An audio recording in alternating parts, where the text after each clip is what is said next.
The things that are really enticing about doing something like this are also the things that are terrifying about it, and vice versa. I mean, it's the Incredible Hulk. If you put that picture up in Senegal, they know what it is. If you put it up in Thailand, they know what that is. There's nowhere they don't know what the Hulk is. We wanted to come up with the design of the Hulk that stood up to his most famous incarnations in the comic books. I wanted something really human. I wanted something really uber-human. I wanted to feel texture. I wanted to feel skin. I wanted to feel veins. So this was important for me to hone in on a great-looking Hulk. Not only are we trying to invent a Hulk that looks real, we have to also honor the original material that it came from. Well, I was basically the bridge between Louis' idea, his brain, and the visual effects house to create what they needed to create in the film.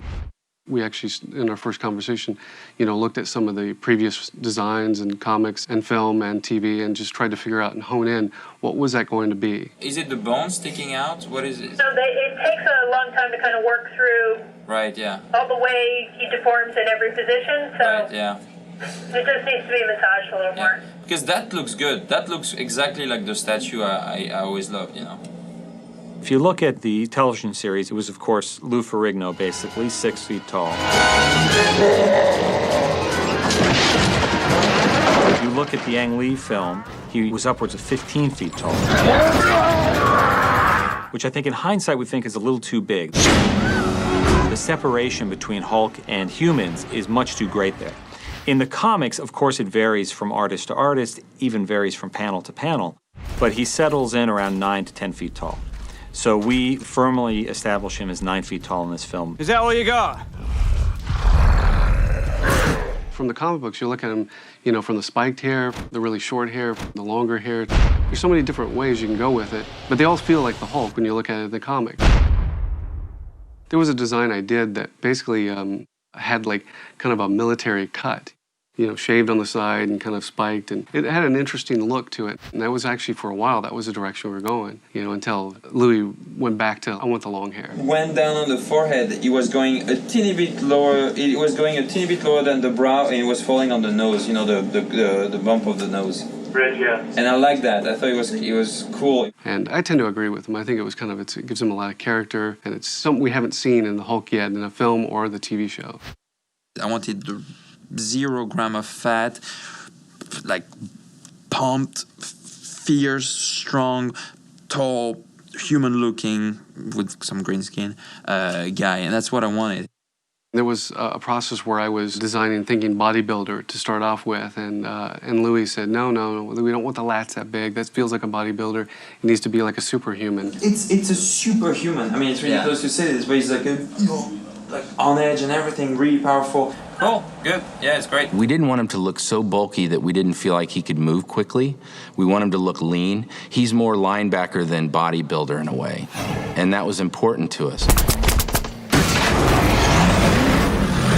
Went through quite a process to figure out what's realistic, but also what's the Hulk. I just wonder if Hulk should look to Abomination like a normal person looks to Hulk, you know what I mean? You take a huge leap, you close your eyes and jump with some of this stuff, because you can do fantastic drawings all day, but making it really come to life is a big roll of the dice.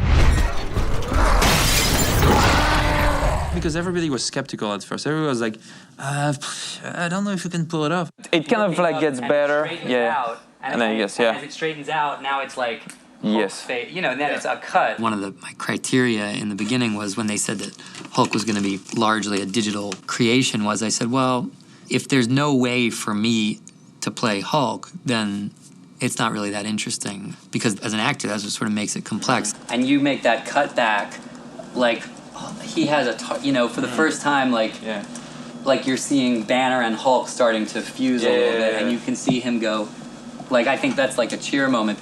Edward likes things that aren't necessarily just on the surface. He likes to go deeper. He likes to find things that are mythic. He has a very, very hard time focusing on what it is that's coming at him, and it always seems, in some ways, worse than it even is. Once he bought into doing this movie, and once he got on this movie, he invested himself so heavily that it's been an extraordinary experience for us. I can just keep going as long as you let's can. just do it. Okay. The technology's come a long way, and there are ways now to be able to literally act the emotional nuances of Hulk and actually do the acting, both the physical movements, but also even a very nuanced kind of work, even on his face. We invested in the MOVA technology because it gave us a very dense map of the facial muscle system and gave us a lot of detail in how an actor's face moves. Speed. And action. MOVA contour reality capture allows us to capture flexible surfaces like the face in 3D and with a high degree of precision, down to about 1/10 of a millimeter. So what we could then do is have Edward Norton's performance for the Incredible Hulk be exactly captured as he did it. And then the visual effects people can go and take that and stretch out his face, extend all the different sizes and whatever else they want to do, and make him into the Incredible Hulk.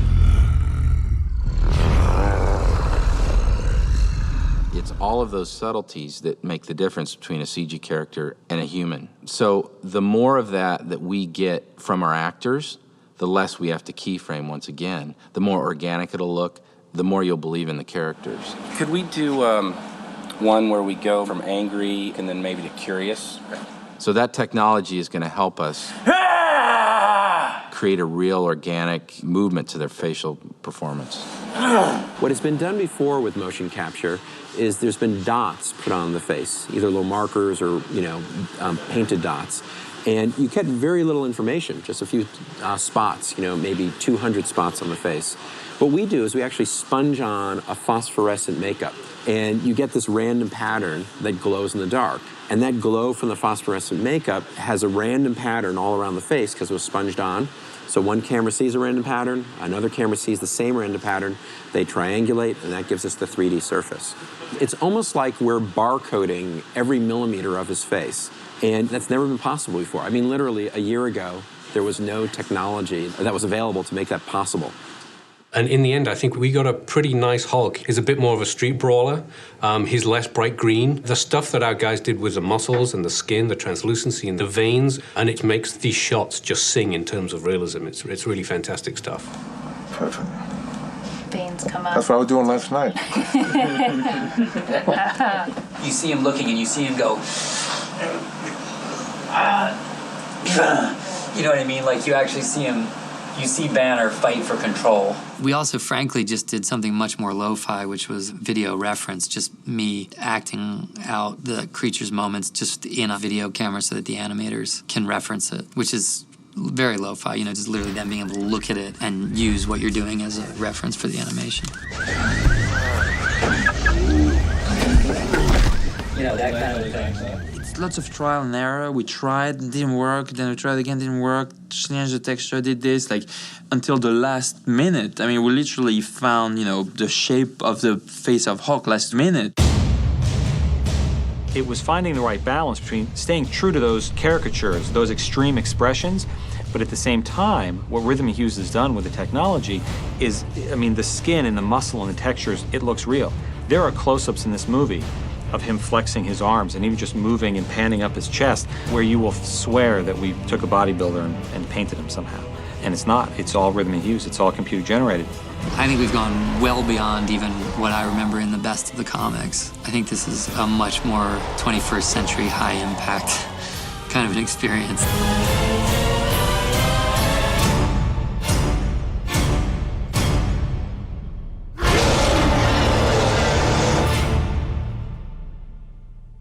It's very important to have a good villain, and Hulk, the problem with Hulk is that he's all powerful, that nothing can hurt him. You can shoot him with anything, he won't die. So Hulk versus the army becomes all quite fast.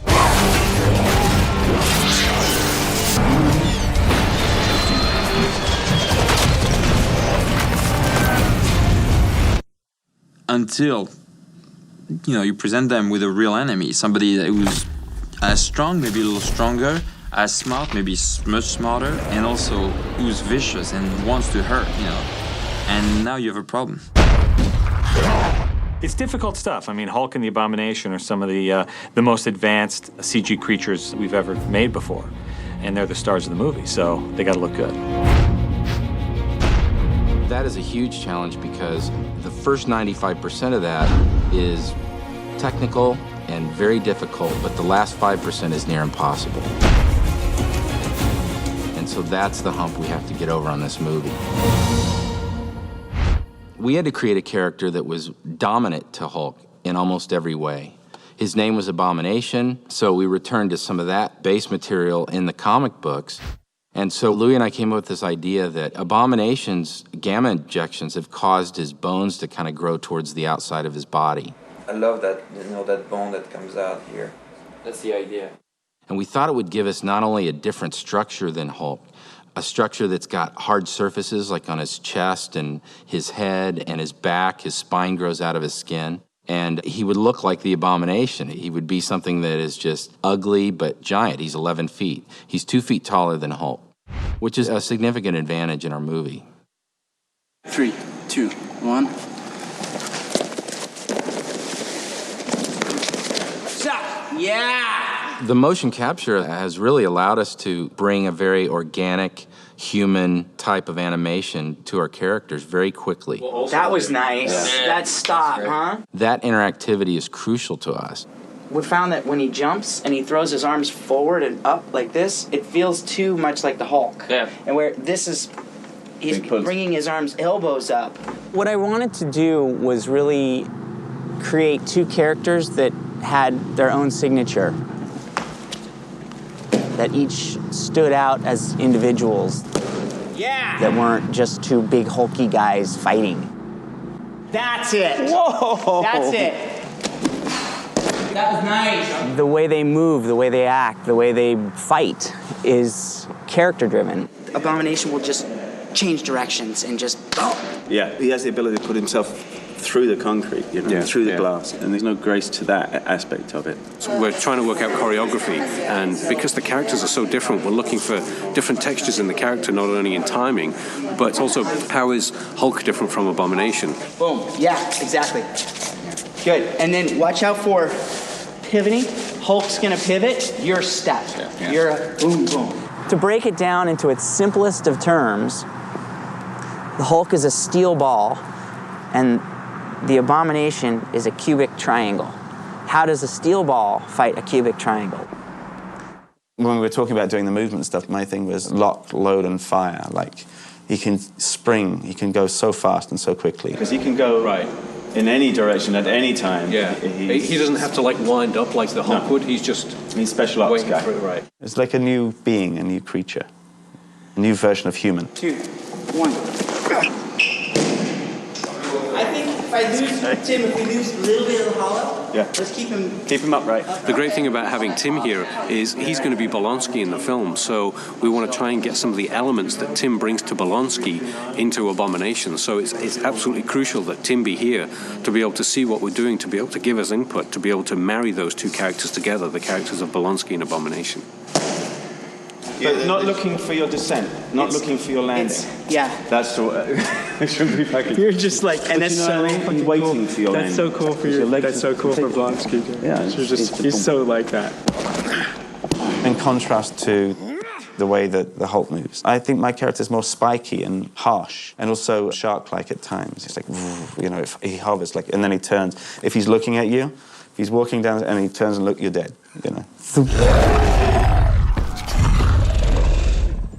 It's like old school theatre, I think, really. It's high-tech version of it, but it's really old movement. It's like back to the early days of theatre, really. 3, 2, 1. And you get to get angry and fight and roll around and throw things. I mean, it's pretty cool. We're going out like this tonight. Here we are. My intention is to lose all dignity. That's why I signed on to this movie. It's kind of the actor's chance to speak to the sort of animation guys. There we go. It's kind of ridiculous, as you can see, but yeah, it's fun. It's extraordinarily embarrassing, and you feel utterly ridiculous. But what they had with these big monitors up, and then as you were moving, you saw a rough sketch of your character. Yes! That was killer. Then you rear up and go the other way. He's like, put me in the suit, mate. Come on, let's go. He just likes to get in there and get in the trenches and go for it. And that's the great thing about him. Well, you're at an angle, and then you increase the angle. Okay. You know what I mean? I'd never seen this. This was my first time of doing this, and I thought it was wonderful. 3, 2, 1. We're in a giant video game, you know? So it's like, before you know it, it's lunch. We're like, oh, hang on a minute, you know? So it's been fun. I can't call it a job. Oh, going! I'm trying to be cool on this thing. That's all right. Rear up and look down. But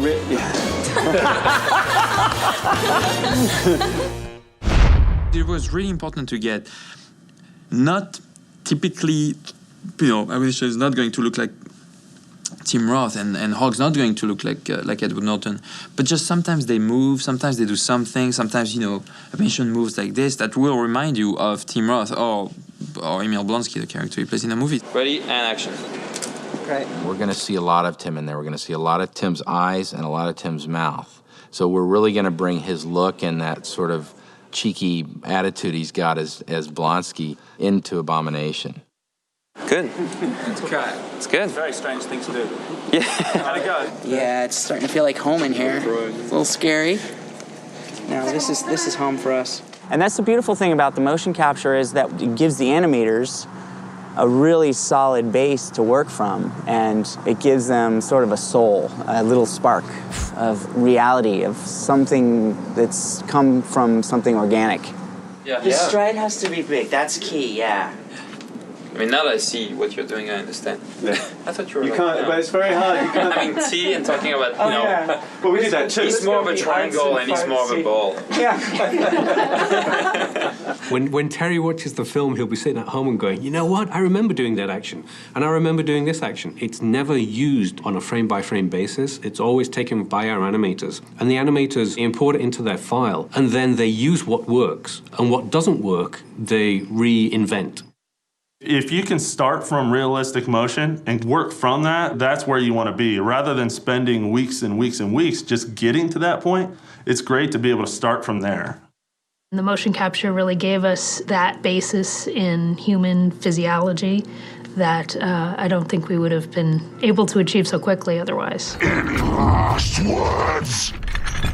And then from there, it was weeks of really polishing, making it superhero-style motions, making it really fit each plate and fit the story. With Hulk, you can take a human and you can use them as reference. For Abomination, you can only do that to a certain extent, and then you've got to go off into, crazy land. Crazy land. One of the benefits was that all of our technology that we're developing for Hulk, we knew we were going to be able to use on Abomination. But one of the major things that they told us was Abomination's this guy who's exploded out of his skin and his bones and muscles are visible. And at that point, we're like, oh God, what are we going to do now? There were certain parts of Abomination that were actually harder to figure out than Hulk because of the exposed bone. The spine was a very difficult thing that we had to tackle, the way that it flares out and the way that it compresses, and also the clavicles being exposed and the hips being exposed. So there's the pre-animation stage where we kind of build the theoretical model of what we think is going to work. Then we go in and we give the texturing for the color. We actually do another pass of displacement that kind of gives all the veins and the ripped muscle qualities. After that, then we have the blood flow into the muscles. He always has a heartbeat, so you actually see the blood going through his veins at all times. Everybody who works on the movie puts their own little spin on it. All the artists, they're part of the character. It's a lot of fun that way. I mean, they're so proud of it when they're done.